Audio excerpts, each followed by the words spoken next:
कि वो बच्चे को फिर अपना दूध पिला सके उस वक्त, जब तक उसका फैमिली सपोर्ट। तो सप्लाई ऑफ मिल्क में अगर बच्चे का जो निपल के साइड में वो ब्लैक एरिया होता है जिसको एरोला दुनिया कहते का हैं, हर एक फर्द जानता है कि माँ का दूध बच्चे के लिए कितना ज़्यादा इम्पोर्टेंट है, कितना ज़्यादा ज़रूरी है, क्योंकि इसमें मुख्तलिफ किस्म के अज्जा मौजूद होते हैं जो बच्चे की सेहत और नशोनुमा के लिए लाजमी हैं। चूँकि अगर हम माँ के दूध की बात करें, ये कुदरती वैक्सीन का काम करता है जो बच्चे को मुख्तलिफ बीमारियों से बचाता है और बच्चे को तंदुरुस्त भी रखता है। चूँकि आज दुनिया भर में आलमी ब्रेस्ट फीडिंग डे मनाया जा रहा है, इस हवाले से आज यहाँ पे तवारीखी ज़िला अनंतनाग के MCH में भी इस दिन को मनाया गया।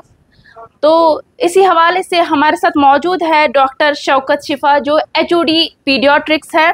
इन्हीं से बात करते हैं और इन्हीं से जानते हैं कि माँ का दूध बच्चे के लिए कितना ज़्यादा ज़रूरी है। जी डॉक्टर साहब, सबसे पहले आपका इस्तकबाल करते हैं। हम सबसे पहले आपसे जानना चाहेंगे कि जो माँ का दूध होता है वो बच्चे के लिए कितना ज़्यादा ज़रूरी है। पहले आपका बहुत बहुत शुक्रिया कि आपने मुझे अपने ख़यालात का इज़हार करने का मौका दिया।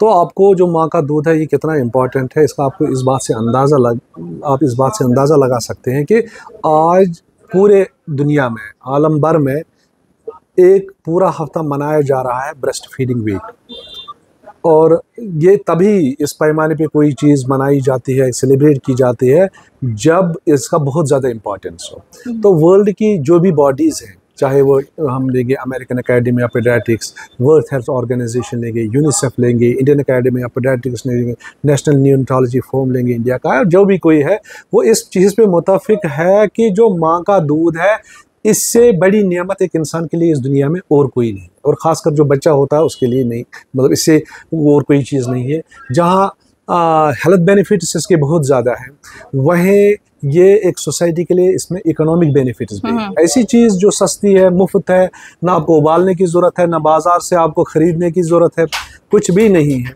और जो भी इसके रिप्लेसमेंट्स हैं, फॉर एग्जांपल आप फार्मूला लाओगे तो कोई चीज़ मुफ्त नहीं मिलती है, और फिर उसको प्रिपेयर करने के, उसमें इन्फेक्शन फैलने के जो चांस होते हैं बहुत ज़्यादा होते हैं। और यही है कि ये जो है, जो ब्रेस्ट मिल्क है, इसकी इंपॉर्टेंस जो मैं बोल रहा हूँ कि एवरीबडी हैज़ अंडरस्टूड दैट। और सेकंड थिंग वो ये है कि ये सिर्फ एक बच्चे का जो जिस्मानी ग्रोथ है उसके लिए इम्पॉर्टेंट नहीं होता है, बल्कि जैसे आपने पहले ही बोला कि it acts as the first vaccine, कि जब भी बच्चे को हम माँ का दूध देते हैं, जो पहला इसका जो पार्ट होता है, जो पहले कुछ दिनों में निकलता है, जिसको हम कोलेस्ट्रॉल बोलते हैं, वो बच्चे की इम्यूनिटी इतना बढ़ाता है कि इन्फेक्शन के बहुत कम चांस होते हैं कि वो उसको किसी जो ऑर्गेनिज्म का है उसका अटैक हो जाए।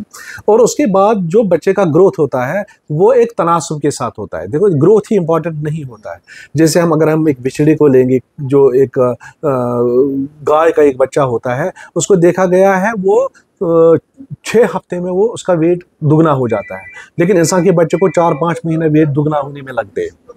तो इसका मतलब यह है कि जो इंसान को जो प्रायोरिटी है इंसान के लिए, वो वेट बढ़ाना नहीं होता है, बल्कि इंसान का जो प्रायोरिटी है वो उसका दिमाग बढ़ाना होता है। बिल्कुल। अगर हम ब्रेस्ट फीडिंग को कंपेयर करें फार्मूला फीडिंग के साथ, चूंकि आजकल कई सारी माएँ ऐसी होती हैं, नवी नवेली माएँ जो बनती हैं, वो बच्चों को सेरेलैक देते हैं, लैक्टोजन देते हैं। हम आपसे जानना चाहेंगे क्या उसमें कोई मुज़िर असरात तो नहीं है, और बेस्ट क्या रहता है? देखो, पहली बात जो मैंने अभी आपको बहुत यहाँ पे बताया कि जो भी वर्ल्ड की जो बॉडीज़ हैं वो कहते हैं कि जब हम क्लासीफाई करते हैं, क्योंकि हमारे पास जो दूध अवेलेबल होता है बच्चों को देने के लिए, एक माँ का होता है, दूसरा होता है कि माँ नहीं होगी तो डोनर, मतलब कोई दूसरी औरत दूध पिलाती है, उसका दूध लेते हैं, तीसरा होता है कि फार्मूला का दूध होता है, और चौथा होता है कि हम गाय का, भैंस का या बकरी वगैरह का दूध देते हैं।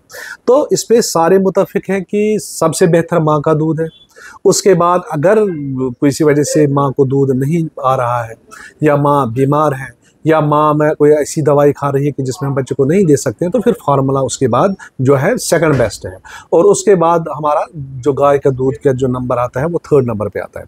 तो जब हम दो चीज़ों का कंपेयर करेंगे, फार्मूला की जो आपने बात की और माँ की दूध का बात की, जिसको हम 2 नंबर बोलेंगे, तो उसका मतलब ही ये होता है कि जो पहला वाला नंबर है उसके कंपेयर टू दैट इसके तो डेफिनेटली डिसएडवांटेजेस होंगे। तो पहला डिसएडवांटेज जो फार्मूला का यही होता है कि उसमें वो कंपोनेंट्स नहीं होते हैं जो माँ के दूध में होते हैं, जो ब्रेन की नशोनुमा के लिए इंपॉर्टेंट है, जो एक इंसान को इंसान बनाने में जिसका किरदार होता है।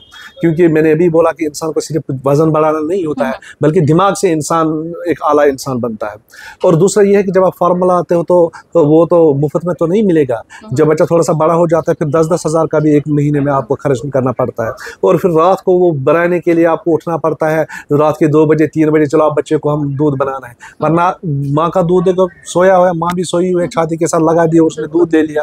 और जब ये पॉसिबल नहीं होता है कि आप 2 साल बच्चे को दूध दे दो कि हर वक्त आप हाइजीन का ख्याल रख सकोगे, तो उसे फिर इन्फेक्शन होने के जो चांसेस है वो ज़्यादा है। क्योंकि आजकल के लाइफस्टाइल की अगर बात करें, आजकल का लाइफस्टाइल टोटली चेंज हो चुका है। आजकल लड़कियां जो है प्रेफर करती है वो वर्किंग वुमेन्स बनती है, तो ऐसे में कई माएँ ऐसी होती है जो काम पे जाती है, जो बच्चों को फीड नहीं कर पाती है, तो उनको क्या स्ट्रेटेजीज अपनाने की क्या ज़रूरत? देखो पहली बात हमें ये जहन में बतानी है, देखो दुनिया में जब अगर हम किसी जॉब का तलाश करते हैं तो हम क्या करते हैं, हम अगर हमें थोड़ा ज़्यादा ही स्ट्रगल करना पड़ेगा तो हम हमेशा जो अच्छा जॉब है उसी को प्रेफर, जैसे आप इस वक्त आप ये रिकॉर्डिंग करते हो, अगर आपको अभी ऑल इंडिया रेडियो में जॉब मिलेगा तो you will definitely prefer that thing. The same way कि जब माँओं के जहनों में ये चीज़ बैठेगी कि माँ के दूध के कंपेयर में कोई दूध अवेलेबल है ही नहीं, तो वो डेफिनेटली माँ के दूध को चूज़ करेंगे। और सेकंड जो आपने ये क्वेश्चन पूछा कि फिर वो क्या करेंगे,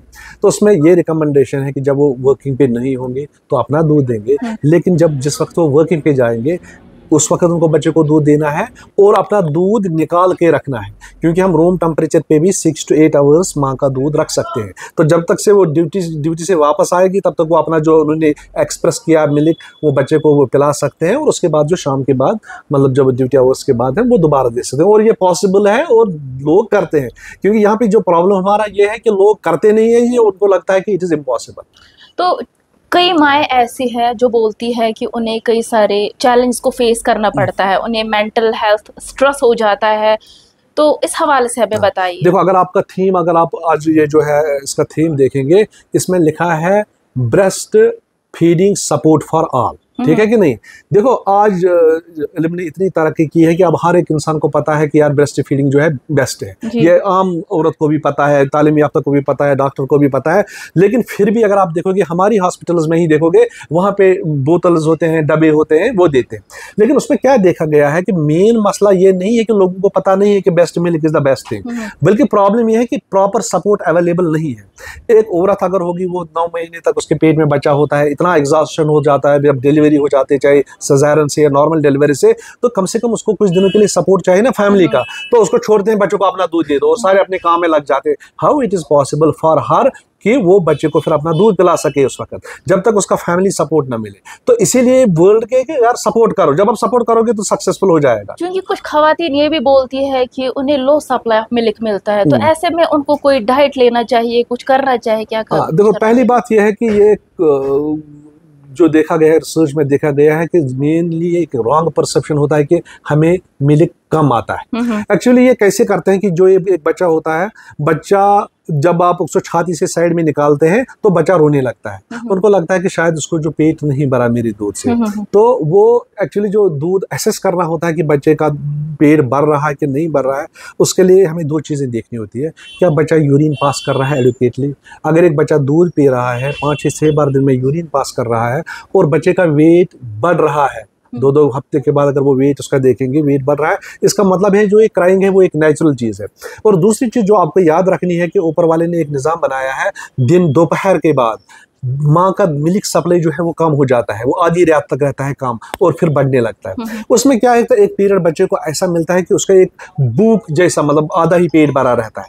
और उससे क्या फ़ायदा मिलता है कि जो लॉन्ग टर्म जो डिजीज़ है, हाइपरटेंशन है, डायबिटीज़ है और मोटापन है, वो बहुत कम हो जाता है। जैसे हम रोज़ा रखते हैं, जब रोज़े में हम दिन में फाका देते हैं तो बहुत सारी जो एलिमेंट्स है, जो डिजीज़ है, उसका जो तनासुब है वो कम हो जाता है बिकॉज ऑफ दैट। कोई इंसान जो कम्प्लीटली खाता रहेगा तो उसको बहुत सारी जो जब वो आगे जाता है। इसीलिए आप देखोगे जो हाइपरटेंशन का या जो बाकी डिजीज जो है डायबिटीज का, इसका तनासुर रोज बरोज बढ़ रहा है। क्योंकि हमें क्या, हमें सिर्फ बच्चे के इसी पे नजर होती है, बच्चे का पेट भर, बच्चा ऐ करता है तो दे दो दूध, तो अभी हमें आपको सेटिस्फेक्शन मिलेगा, आपने बच्चे ने रोया नहीं। लेकिन लास्ट में क्या हो जाता है, जब 10 साल 15 साल 20 साल हो गए तो उसके प्रॉब्लम ऐसे ही होता है कि जैसे अभी स्कूल आप बच्चे को भेजोगे तो बच्चा रोने लगेगा, तो आप बोलोगे कि बच्चे ने रोना स्टार्ट किया तो स्कूल नहीं भेजेंगे। लेकिन 20 साल के बाद जब वो नौकरी जब उसको करनी होगी, उसके लिए उसको क्वालिफिकेशन नहीं होगी, फिर इंसान को पता चलता है कि मैंने उसको रोने को उस वक्त ज्यादा वैल्यू दे दिया और उसकी वजह से अब जो बच्चे का जो है जो फ्यूचर है वो खराब हो गया। तो कई सारे माएँ ऐसे बोलती है, जब वो बच्चे को फीड कर रही होती है, उन्हें निपल में प्रॉब्लम हो जाती है, लैच प्रॉब्लम हो जाती है, तो वो उसको किस तरह से मैनेज कर सकते हैं? देखो, पहली बात ये होता है कि यहाँ पे एक जो गलत कॉन्सेप्ट है वो ये है कि लगता है कि जब निपल होगा तो फिर दूध बच्चे को दे सकते हैं, निकल के बगैर नहीं दे सकते। जबकि ये देखा गया है कि अगर बच्चे का जो निपल के साइड में वो ब्लैक एरिया होता है जिसको एरोला कहते हैं, अगर वो मां बच्चे के इसमें हो जाएगा, मतलब मुंह में अच्छी तरह से हो जाएगा, तो उसके निपल स्मॉल होने के बावजूद भी we can have a successful breastfeeding. Nipple का ज़्यादा रोल इसमें यह होता है कि जब बच्चा निपल को टच करता है फिर वो जो है वो मुंह खोलता है, उसका जो है ब्रेस्ट फीडिंग जो रिफ्लेक्स है वो ज़्यादा स्ट्रांग बन जाता है। लेकिन nipple is not an essential thing.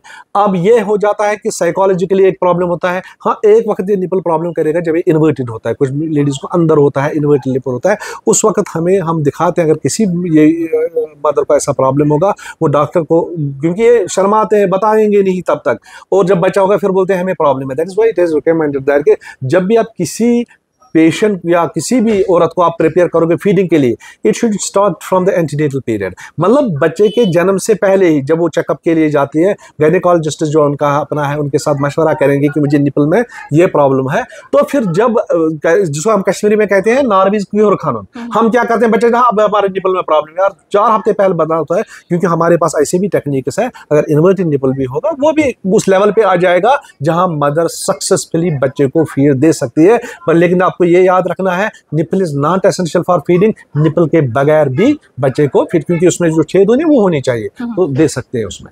शुक्रिया डॉक्टर साहब हमारे साथ बात करने के लिए। तो ये थे हमारे साथ डॉक्टर शौकत शिफा, HOD पीडियाट्रिक्स, जो हमें जानकारी फराहम कर रहे थे ब्रेस्ट फीडिंग के हवाले से। जिस तरह से हमने पहले ही बताया कि आज इसका बाज़ाब्ता तौर इफ्तिताह हुआ और 1 हफ्ते तक ये जारी रहेगा।